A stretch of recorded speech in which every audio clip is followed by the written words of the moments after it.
century ago, Dr. Martin Luther King Jr.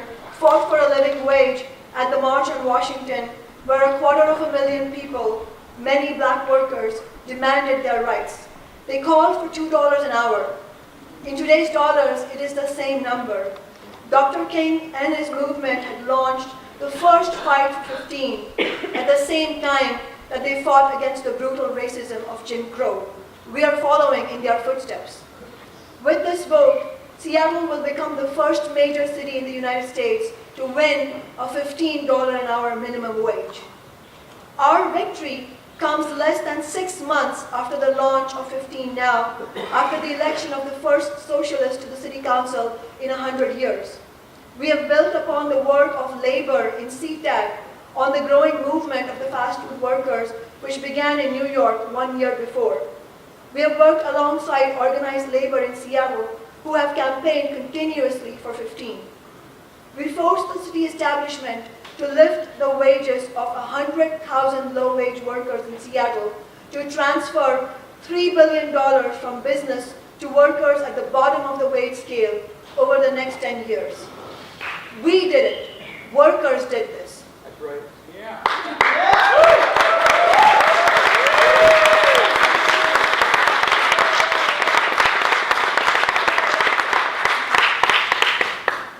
Today's first victory for 15 will inspire people all over the nation. We need to recognize what happened here in Seattle that led us to this point. 15 was not won, as we've often heard, at the bargaining table as the so-called sensible compromise between labor and business. It was not the result of the generosity of corporations or their Democratic Party representatives in government.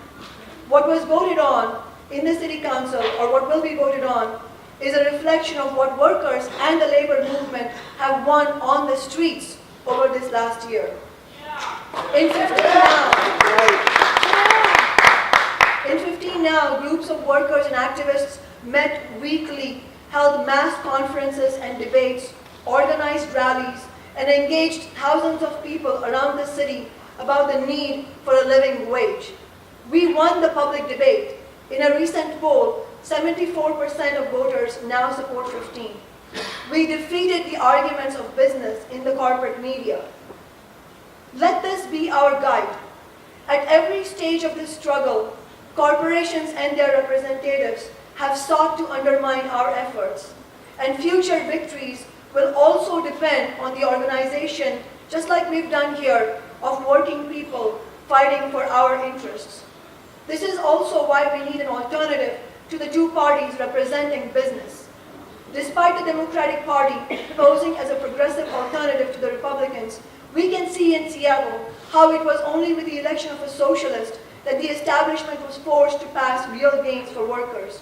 Right. We need many more independent and socialist candidates to turn the tide against corporate politics. Yeah.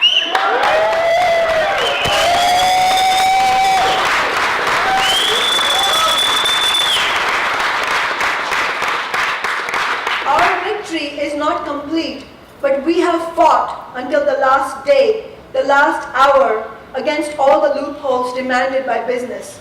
I thank the council members who have voted for my pro-worker amendments.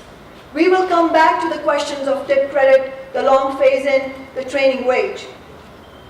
What was lost through corporate loopholes, and it is a reminder to us that outcomes in social struggle are determined by the balance of forces.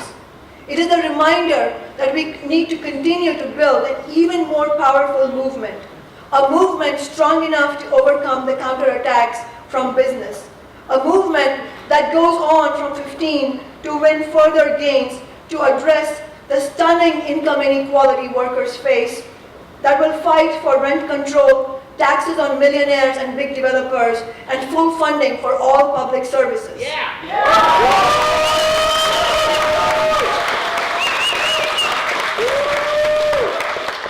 I appeal to all workers to join the movement.